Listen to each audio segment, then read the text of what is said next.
মুসলমানের তাজা খুনে খেলছে তারা হোলি, রক্ত স্রোতে যাচ্ছে ভেসে ফিলিস্তিনের গলি। চট্টগ্রামের বন্যা কবলিত মানুষের পাশে দাঁড়াতে গিয়ে সড়ক দুর্ঘটনায় গুরুতর আহত হয়েছেন জনপ্রিয় ইসলামী সাংস্কৃতিক সংগঠন কলরবের পরিচালক আবু সুফিয়ান। আজ 17 জুলাই শুক্রবার দুপুর প্রায় 2টার দিকে চট্টগ্রামের বাঁশখালী উপজেলার গোনাগুড়ি বাজার এলাকায় এই দুর্ঘটনা ঘটে। প্রত্যক্ষদর্শীদের সূত্রে জানা যায়, বন্যার্তদের জন্য খাদ্য সামগ্রী বহনকারী একটি পিকআপ ভ্যানে করে ত্রাণ কার্যক্রমে অংশ নিতে যাচ্ছিলেন তিনি। পথিমধ্যে চলন্ত পিকআপের পেছন থেকে ছিটকে পড়ে গুরুতর আহত হয়েছেন আবু সুফিয়ান।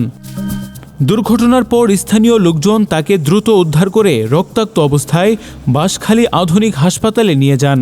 সেখানে প্রাথমিক চিকিৎসা শেষে তার শারীরিক অবস্থার অবনতি হওয়ায় নিবিড় পর্যবেক্ষণে রাখা হয়েছে।